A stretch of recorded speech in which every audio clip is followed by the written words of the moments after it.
Nintendo recently revealed their next generation console, the Switch 2, and with any new hardware launch you need to be able to show it off to potential customers.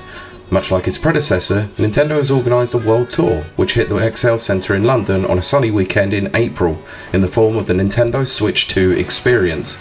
Rapid Reviews UK was very kindly invited along by Nintendo UK to go hands-on with the new machine, as well as several games that were revealed during the Direct. So, join me, Pete Beckett, on Rapid Reviews UK as we talk about the Switch 2 Experience. When the doors were opened and we were greeted with applause by the staff, who were tasked with showing off the games and ushered us to a row of booths where they had several systems in a display case, as well as a unit free to use in handheld mode, which had Mario Kart World running on it. From the start, it feels very familiar. The console form factor, screen and general layout are very similar to the previous console, but you notice a few differences immediately. The LCD screen is the same as it was on the previous generation, but is noticeably bigger, clocking it at 7.9 inches. Whilst the lack of an OLED screen is disappointing, you'll notice the graphical quality immediately. The screen is capable of variable refresh rate and high dynamic range, as well as running at 1080p in handheld compared to the 720p screen on the Switch 1.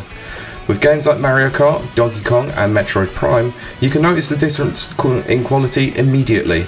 Colours and textures are more dynamic, moving Nintendo into a more powerful position, which is comparable to a PS4 Pro or Xbox One X, which is impressive in handheld. However, it's when the unit is docked is where it makes all the difference. With the potential of running up to 4K 60 FPS on some games, it's the same power level of a base PS5 or an Xbox Series X. Whether the games are programmed to do so, we'll wait and see. However, it is impressive to see Nintendo have considered the power level of the new system to rival those in the hybrid market. Whilst a lot of games on show at the event didn't utilise the 4K option, probably because the price of running multiple 4K monitors at an event would have cost Nintendo a lot of money, you can at least see the promise and potential when the Switch 2 launches. With the launch of any console, the success or failure can hinge on the software lineup. Whilst Nintendo's output seems a little bit slim on launch, they have backed it up with a very strong third-party support, even if a lot of games are just ports of games previously released on Xbox, PlayStation or PC. At the Experience there were the following on show: Mario Kart World, Donkey Kong Bonanza, Metroid Prime 4 Beyond, Nintendo Switch 2 Welcome Tour, Mario Party Jamboree, Switch 2 Enhanced, Drag X Drive, Street Fighter 6, Yakuza 0 Director's Cut, Cyberpunk 2077 Ultimate Edition, Legend of Zelda Breath of the Wild Switch 2 Enhanced, Legend of Zelda Tears of the Kingdom the Switch 2 Enhanced, Bravely Default Flying Fairy HD Remaster, Civilization 7, Split Fiction, Hades 2, GameCube for Nintendo Switch Online Plus Expansion Pass, with 4 games included such as Mario Strikers, F-Zero GX, The Legend of Zelda Wind Waker and Soul Calibur 2. However, as you can imagine, the time slot was only 4 hours and I wasn't able to get in and play everything, so here I will discuss the games that I did play whilst I was there. Firstly, let's talk about Yakuza 0 Director's Cut. The demo was started at the end of Chapter 2 and then went into the start of Chapter 3. It starts with a walk around Kamurocho, where you can get into a few bits of combat with a few random enemies before going in to do a boss fight that ends the chapter. It then launches into the start of Chapter 3 and the introduction of Goro Majima. I didn't play the game for very long as I'm currently playing the game on the Steam Deck. I used the time to compare its performance and it is very comparable to a docked Steam Deck or mid-range PC. It ran flawlessly with no drops on frames and looked very impressive. However, there is now an option for English and Chinese dialogue options, which is currently new to the Director's Cut. Next, let's talk about Street Fighter 6. This is a game I'm very familiar with after playing a lot of hours on the PC version, and it feels very comparable to it. Unfortunately, I was paired up against Rich, who is the community manager of Capcom UK, and I had to play with a controller. This is not my usual play method as I'm much used to playing on a stick. However, the game feels very familiar and similar to other versions and runs very smoothly on the new hardware. I didn't get the chance to use the motion controls, but it did give me a chance to use the new Pro Controller, which is very much just a revision of the previous already excellent controller design the Switch 1 had. Next, let's talk about Nintendo Switch Plus Expansion Pass, the GameCube. This is one of the consoles that has people have been asking to be added to the Switch Online service, and it's safe to say that the emulation feels great on it. I played 2 games on there, Soul Calibur 2 and F-Zero GX. And whilst my skills on Soul Calibur didn't hold up, it's clear to see that the game is running at a solid 60 frames per second. However, F-Zero GX was a standout game on the service, as not only did it run flawlessly at the 60 FPS, it's also a game that featured widescreen support on the original hardware, so is available here too. The game is a masterpiece and will reach a whole new audience once it arrives on the service. Plus, at the booth they had the new GameCube controller to be used. As I'm very familiar with the controller, it felt like slipping on an old pair of shoes. Very comfortable and probably one of my favourite controllers to use. However, it feels a little bit strange as it's lighter than the original GameCube controller, and it threw me off slightly, but not in a bad way. They will be hard to get hold of, but I would absolutely recommend getting hold of one if you can, and I hope Nintendo will allow the use of GameCube adapter and OG controller on the service. Next, let's talk about Metroid Prime 4 Beyond. I haven't played a Metroid game since 2 came out on the GameCube, so it's not a series I'm very familiar with. But this game did give me a chance to try out the new mouse controls.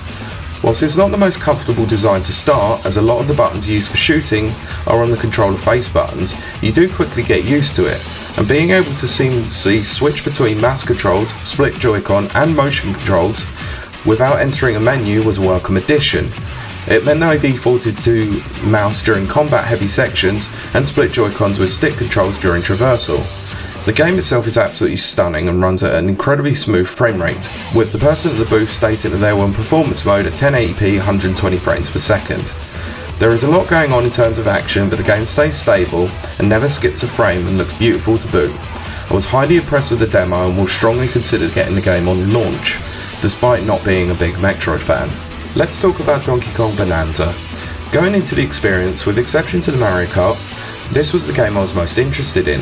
With its stunning vistas, incredibly great idea of a fully destructible environment, and the promise of an open zone, fully 3D Donkey Kong game returning for the first time since DK64, it was the game that unfortunately was the biggest letdown of the day.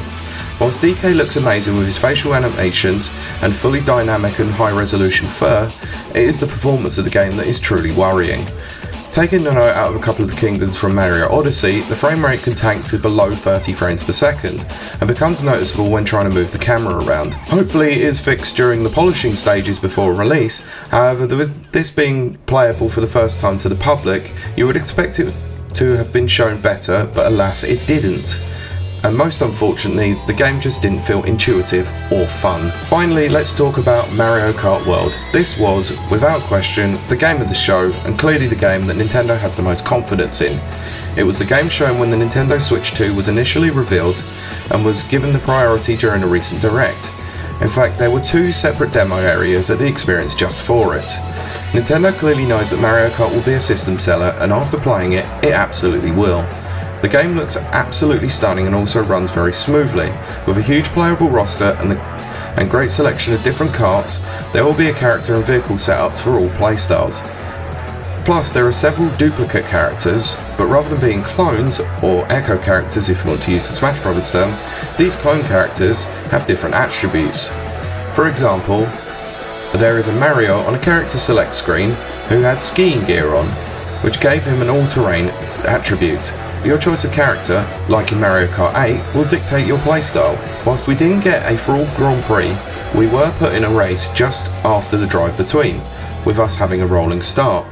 The course design now mimics tracks like Wario or Rainbow Road 64 from Mario Kart 8, where they are done in sectors instead of laps, and each sector feels distinctly unique. In the race, we started out on a water section, boosting and doing tricks off the waves, which quickly transitioned into a classic driving section in Sector 2, then utilised the new multiple aerial trick mechanics on Sector 3, with a lot of large jumps. And with 24 racers and a lot of new items on offer, this is a massive refinement of what we previously saw with Mario Kart 8, but has made several advancements, which is great to see in a series with a new entry which hasn't seen one in nearly 11 years. Whilst the Direct itself was hitting so many high points, the flood of press release information that managed to crash us back down to earth with a thwomp, I was very sceptical about how much of an advancement the Switch 2 would be and whether it justified the price. However, after getting my hands on the unit and playing a few of the games that were on offer, I can safely say that the skepticism is more than less gone. The price point would be a reason to put people off buying one, including the price of the games itself.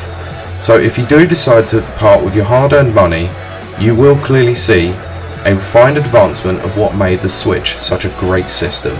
Thank you very much for watching this video on the Nintendo Switch 2 experience. Please make sure to visit www.rapidreviewsuk.com for all the latest reviews and previews. You can also check out the Rapid Reviews Radio podcast up here on YouTube, as well as Spotify and Twitch on Sunday night at 7 PM UK time. A big thank you goes out to Jack from MikeTendo64 for capturing all the video footage for this particular video. Please make sure to give them support and a follow by visiting MikeTendo64.com.